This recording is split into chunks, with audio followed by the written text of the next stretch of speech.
abril, de acuerdo con lo estipulado en la Declaración de Guatemala, de la cual nuestro país y el resto de los países de América Latina se han adherido. Es un gusto para mí, como secretario de la Comisión de Seguridad Social del Senado, el poder presidir y moderar este encuentro intitulado Lecciones de reformas a la salud en América Latina y otras miradas en México. Y lo digo con absoluto convencimiento que es un honor, no solo por estar en esta soberanía, sino por tener hoy verdaderamente ponentes de primer nivel y de lujo que habrán de ilustrarnos con sus conocimientos, con sus ideas, con sus pensamientos. Quiero dar la bienvenida, sin ningún orden preestablecido, más allá del orden en el que habrán de hacer uso de la palabra. En primer lugar, al doctor Osvaldo Artaza Barrios, que es asesor en sistemas y servicios de salud de OPS-OMS. Bienvenido, doctor. De la misma manera, darle la bienvenida al doctor Enrique Cárdenas Sánchez, del Centro de Estudios Espinosa Iglesias. Bienvenido, doctor.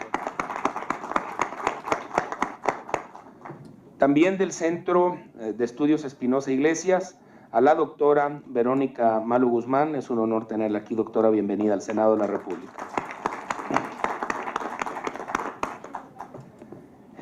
También a mi izquierda, a la doctora Alba Moguel Ancheita, coordinadora técnica, Community Manager de FunSalud. Bienvenida, doctora Moguel, al Senado de la República. Finalmente, al doctor Alejandro Perdomo Rubio, asesor de la Secretaría de Salud del Gobierno del Estado de Campeche. Muchas gracias y bienvenido, doctor Perdomo. Quiero comentar con ustedes, con el público, la mecánica que hemos acordado para este encuentro, para hacerla de su conocimiento. Harán el uso de la palabra en el orden en que han sido presentados los y las ponentes que hoy nos acompañan, hasta por un término máximo de 25 minutos cada uno de ellos y de ellas. Después, a la conclusión de todas las exposiciones, habremos de abrir el espacio, el piso, para preguntas, respuestas y comentarios del público, y no solo del público, sino también de nuestros ponentes a propósito de los comentarios que haga el público y de las ponencias que presenten los demás asistentes. Se trata, en un marco de respeto, de que sea un encuentro rico en ideas y que podamos, por supuesto, transmitir las inquietudes que tengamos para poder salir todos con un mejor criterio normado a propósito de las reformas de salud en América Latina y, por supuesto, la aplicación de lo que se ha hecho en otros lados al caso de México. De antemano les comento que, en virtud de que estamos ahorita con una agenda muy complicada en el Senado de la República, estamos a menos de una semana de concluir el periodo de sesiones, y con una disculpa para los ponentes, que habré de estarme ausentando de manera intermitente de este evento, y habrá de moderar en mi ausencia el licenciado Isaac Magallanes, ¿dónde está? A la derecha, que es el jefe de la oficina de un servidor aquí en el Senado, con el compromiso, por supuesto, de estar aquí al cierre para las preguntas y respuestas y para la clausura del encuentro del día de hoy. Sin más, y si no tuviera alguien algún comentario, abriríamos la primera de las intervenciones a cargo del doctor Osvaldo Artaza Barrios. El doctor Artaza Barrios, de nacionalidad chilena, actualmente se desempeña como asesor en sistemas y servicios de salud de la Organización Panamericana de la Salud y de la Organización Mundial de la Salud México. Fue ministro de Salud en el gobierno del presidente Ricardo Lagos en el país de Chile. Es médico por la Universidad de Chile, con especialidad en pediatría, cardiología infantil y en gestión de instituciones de salud, así como en administración en la misma casa de estudios. Fue director también del Hospital Mulchen, del Hospital de Niños Luis Calvo Maquena. Se desempeñó como consultor internacional y ha publicado numerosos artículos y libros sobre políticas públicas en salud y sobre gestión hospitalaria. Ha sido docente del Instituto de Administración en Salud y de la Escuela de Salud Pública de la Universidad de Chile y académico de varias universidades latinoamericanas. También fue secretario ejecutivo de la Sociedad Chilena de Administradores de Atención Médica y Hospitalaria. Y como se ha señalado, desde el año 2012 tenemos el gusto de que el doctor Artaza viva en México, en nuestro país, donde cumple funciones como asesor de sistemas y servicios de la Organización Panamericana de la Salud. El doctor Osvaldo Artaza Barrios nos hablará sobre la posición de la OMS sobre las reformas de salud. Bienvenido de nuevo, doctor Artaza, y será un placer escucharlo.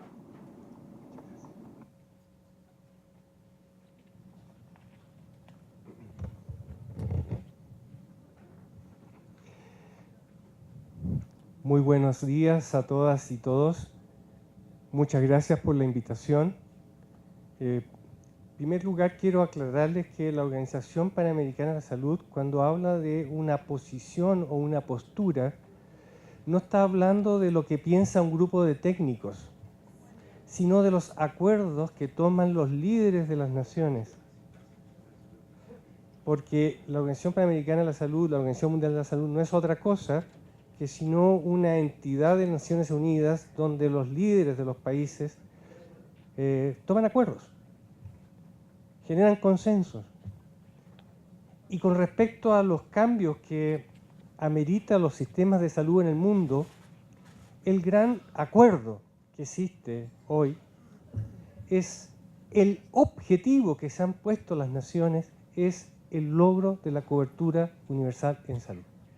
Ese es el objetivo, la misión que se han propuesto los países para los próximos años.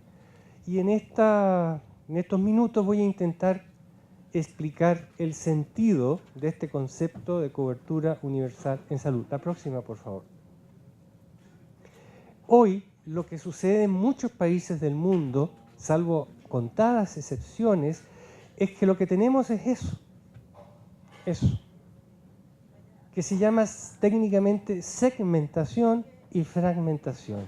Segmentación es que cada grupo socioeconómico, cada clase social, tiene su propio sistema, que no conversa con el otro. Y fragmentación significa que hay muchos pedazos, muchas partes, que no logran cooperarse unas con la otra. ¿Cuál es la explicación de que en el mundo existan estos sistemas fragmentados y segmentados? La explicación es la gran desigualdad social. Cuando hay desigualdad social significa que hay diferencias muy grandes entre los distintos grupos socioeconómicos y grupos sociales. Entonces cada quien aspira a tener su cosa para él y no compartirla con el otro. Eso explica que en muchos países del mundo, por ejemplo, existan para los pobres la Secretaría de Salud, para la gente que tiene un trabajo formal existen arreglos de seguridad social, ¿no? Las cajas, las mutuas, los institutos de seguridad social, y los ricos tengan sus propios seguros, sus propios arreglos. Amén que las Fuerzas Armadas tienen su propio sistema, que hay empresas grandes que tienen sus propios sistemas de salud, por lo tanto cada quien tiene lo suyo. Y fíjense que un gran obstáculo en los países del mundo para que los sistemas se integren es que cada quien defiende lo suyo. Y uno se encuentra con que la gente que trabaja en las mutuales o los institutos de seguridad social no quieren abrirse a que vengan personas a atenderse que no sean de allí. Y los propios beneficiarios o derechohabientes de estos institutos, o de estas cajas o de estas mutuas de seguridad social tampoco quieren que otros entren. Lo que estoy tratando de explicar es que ha sido muy difícil porque todos dicen esto no es lógico, esto no es bueno. Todo el mundo está de acuerdo, pero usted va a ver que en la práctica ha habido gran resistencia a avanzar, a integrar esta cosa que parece tan inexplicable. Y la explicación es muy sencilla. La raíz de esto es la desigualdad. Y por lo tanto, como hay tanta desigualdad, cada quien quiere lo suyo. Y los pobres tienen pobres servicios. Esa es la realidad. La próxima, por favor. Esas son algunas de las cifras, algunas expresiones gráficas. Por una parte tienen ustedes el indicador de Gini, que mide cuán desigual somos los países. Ustedes saben que América Latina no es el continente más pobre. África, Asia, tiene muchos más pobres que América Latina. Pero América Latina es el continente más desigual. O sea, si uno ve el ingreso del quintil más rico y uno ve el ingreso de los quintiles más pobres, va a ver que la diferencia entre uno y otro es abismante y vergonzante. Y aquí todos los países de América Latina, prácticamente sin excepción, cometemos el mismo pecado. ¿Y qué pasa con los sistemas de salud? Los sistemas de salud siguen esa misma lógica y por lo tanto vamos a tener una desigualdad tremenda en los distintos subsistemas que existen al interior de los países. Si vemos al otro lado, vamos a ver un reflejo de esto. Y aquí está la cifra de la mortalidad infantil, pero podría haber puesto la cifra de mortalidad materna. Y vamos a ver que hay una diferencia enorme entre los países y al interior de los países. Y eso explica que por qué muchos países de América Latina, incluido México, no van a alcanzar los objetivos del milenio. Lo que para algunos países grandes como Brasil y como México es menos explicable aún, porque son países de ingresos medios, no son países pobres. O sea, todos pueden entender que Haití no alcance los objetivos del milenio con respecto a mortalidad materna, pero que México no lo alcance nos debe obligar a preguntarnos qué sucede con nuestro sistema de salud. Porque México, y se los digo con mucho cariño, México es líder en América Latina en muchísimas cosas. Tiene cosas preciosas que mostrar en el terreno de la salud. México, por ejemplo, tiene el sistema de vacunación, el programa de vacunación más completo de América Latina. México ofrece a sus niños cosas que ningún país de América Latina tiene la aventura en ofrecer, como trasplante de cóclea y otras. O sea, hay cosas en México que asombran y son dignos de felicitación. Pero, y al mismo tiempo uno dice, bueno, ¿y por qué esta mortalidad materna tan alta? Que no se condice con estas otras maravillas que se tienen. ¿Por qué la mortalidad infantil también tan alta en México? ¿Y por qué esta diferencia tan abismante entre grupos socioeconómicos, entre grupos sociales? La próxima, por favor. Entonces uno dice, bueno, el tema es que hay pocos recursos. Sí, hay pocos recursos para la salud. Pero no solamente la explicación está en la insuficiencia de recursos. ¿Qué es lo que hemos aprendido en el mundo? En que hay un mínimo de recursos bajo el cual es imposible ofrecer universalidad en salud. Y se hablan de cifras cercanas entre el 6 al 8 puntos con respecto al Producto Interno Bruto. Y México está cerca, le falta muy poco para llegar a esta cifra. El problema, estimados amigos, es que no solamente hay que llegar a esta cifra, sino que hay que preguntarse cómo está compuesta esta cifra. Porque lo grave es cuando parte importante de esta cifra está compuesta por gasto de las personas directas del bolsillo. Por lo tanto, el objetivo con respecto al gasto o a la inversión en salud no solo es llegar al 6 al 8 puntos del producto, sino que ese 6 y 8 sea gasto público, o sea, arreglos de seguridad social en la cual sea el colectivo solidariamente que logren juntar los fondos suficientes. Lo grave es como sucede en Chile o en México, en la cual la mitad del gasto en salud es gasto directo de las personas. Eso es grave. Y por lo tanto ahí hay un clarísimo camino hacia el cual avanzar. La próxima. Me pasa la próxima. Entonces, ¿qué es cobertura universal en salud? Cobertura universal en salud significa que todas las personas y comunidades, todas, eso significa todos, sin discriminación. No porque usted viva en la selva, porque viva en la sierra, porque viva usted en un gueto pobre urbano, va a tener una diferencia con otro. Todas personas tengan acceso equitativo a los servicios integrales garantizados que necesitan promoción, prevención, curación, rehabilitación y cuidado de largo plazo a lo largo de su ciclo de vida, sin tener dificultades financieras para pagarlas. De eso estamos hablando con cobertura universal. Cobertura universal no significa que se va a dar todo a todos al mismo tiempo, porque eso es imposible. En ningún país del mundo se puede ofrecer todo a todos al mismo tiempo. Por eso se habla de servicios integrales garantizados. O sea, cada país tiene que definir un conjunto de beneficios que puede garantizar, pero para todos.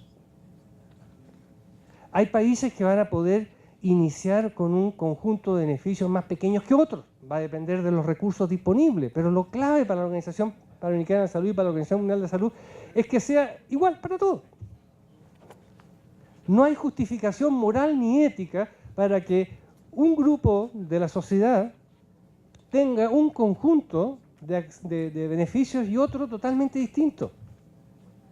No hay razón moral que lo justifique.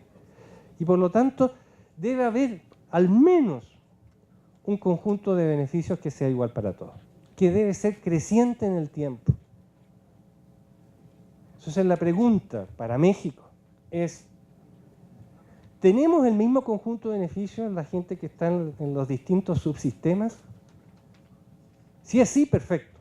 Si ustedes ven que hay diferencias y esas diferencias son grandes, son importantes, entonces la pregunta es ¿cómo logramos ir avanzando a tener al menos un conjunto esencial de beneficios que podamos garantizar para todos por igual? Por lo tanto, cobertura universal pasa a ser un objetivo orientador para el futuro. La próxima, por favor.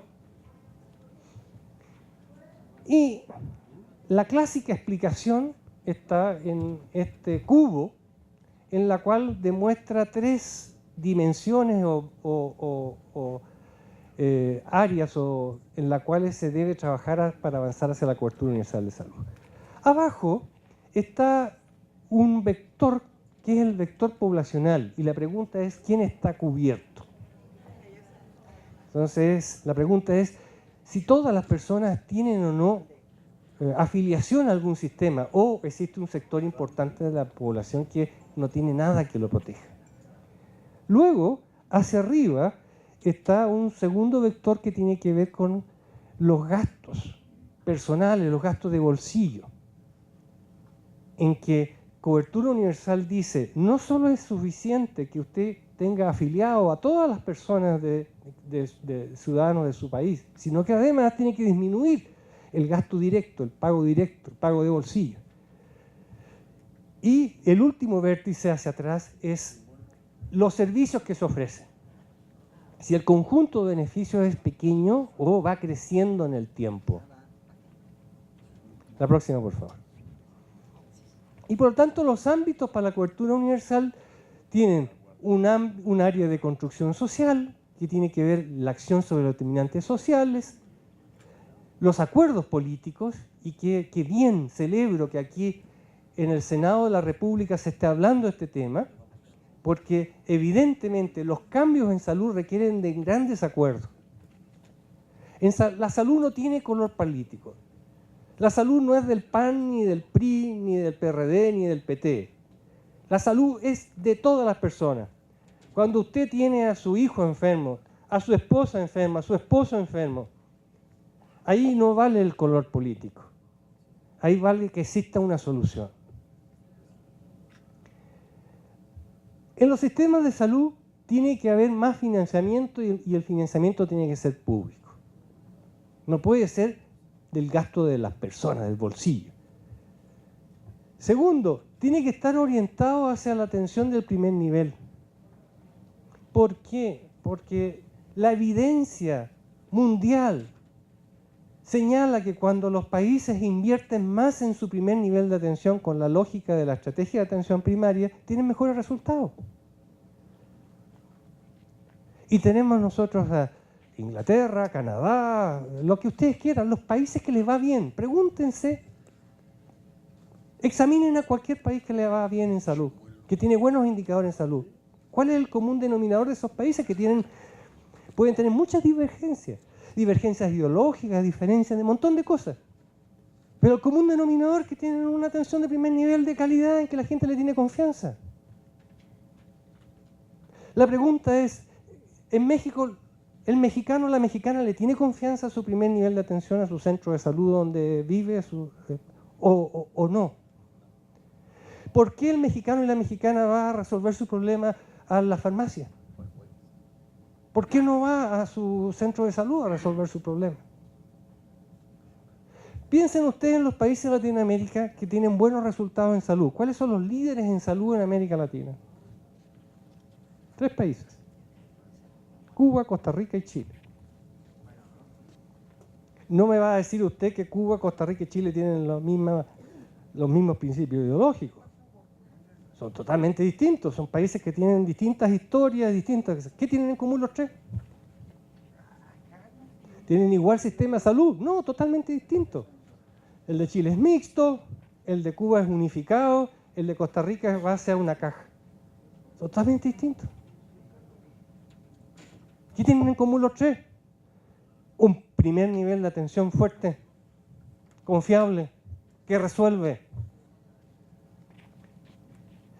¿Tienen un pasante en Costa Rica en los centros de salud? No, no tienen pasante. No tienen estudiantes atendiendo a los pobres. ¿Tienen un médico? No, tampoco un médico, tienen un equipo. Tienen un equipo de salud. Médico, enfermera, obstétrica, psicólogo, fisioterapista. ¿Qué es capaz de resolver ahí? Que tiene analítica, que puede resolver en el hábitat de las personas, puede resolver los problemas. Que interactúa con la comunidad y por lo tanto al interactuar con la comunidad es capaz de actuar sobre los determinantes sociales. Ese es el gran secreto. ¿Hay que inventar la pólvora? ¿Descubrir el agua tibia para...? No, nada. Por lo tanto, todo lo que haga cualquier país del mundo por mejorar su primer nivel de atención le va a acertar. Le va a acertar. Y además, la atención en el primer nivel no es cara. No es cara. Entonces uno se pregunta por qué hay países en el mundo que no invierten en el primer nivel de atención, cuando es de altísima rentabilidad social. Bueno, es una pregunta que no es el tema de hoy. Yo tengo mis hipótesis. Lo importante no son las hipótesis, sino lo importante es qué hacemos para resolver este tema. La eliminación del pago directo en la atención. O sea, no pueden haber barreras económicas. Si hay que pagar, porque evidentemente la salud no es gratis, entonces tiene que haber arreglos ex antes. ¿Qué significa eso? Significa que usted aporta con algo, aporta con una contribución o aporta a través de impuestos. Cada país elige. La OPS no tiene una receta, la OPS no viene a dar receta. Diga, usted país soberanamente escoja si lo hace por vía contribuciones, si lo hace por vía impuestos, lo hace por vía mezcla. Eso es indiferente, pero lo que no puede ser, lo que es pecado mortal, es que la persona tenga que pagar al momento de atenderse. Eso hay que eliminarlo. Los fondos tienen que tender a ser mancomunados. ¿Qué significa fondos mancomunados? Que no puede ser que un subsistema maneje su dinero, el otro, y tenemos pequeños fonditos. Lo que hay evidencia en todo el mundo es que para manejar el riesgo en salud, la mejor manera de lograr eficiencia en el manejo del riesgo en salud es cuando uno junta todo el dinero y hace que el joven apoye al anciano, que el sano apoye al enfermo, que el que tiene menos recursos es apoyado por el que tiene más recursos. Por una cosa de lógica, no es un tema ideológico. Yo hoy soy joven, mañana voy a ser viejo. Yo hoy estoy sano, pero me va a tocar estar enfermo alguna vez. Yo hoy día tengo recursos, me ha ido bien en la vida, pero yo mañana voy a tener un traspié o voy a envejecer y ya no voy a ser tan rico. Eso es de lógica, de sentido común.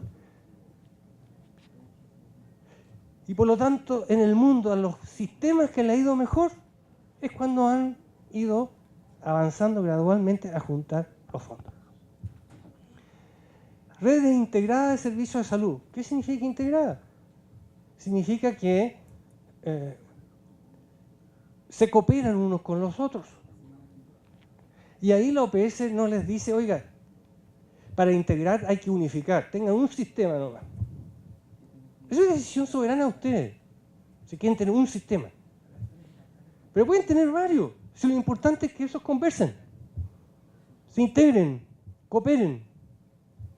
Y que por lo tanto para la persona, si tiene una emergencia o tiene un problema, no le cierren la puerta y le digan, no, usted no tiene el cartón que dice que usted tiene derecho a entrar aquí. Si que muérase en el pasillo, muérase allá afuera. Eso es lo que no puede ser. Cada país soberanamente verá cómo hace eso.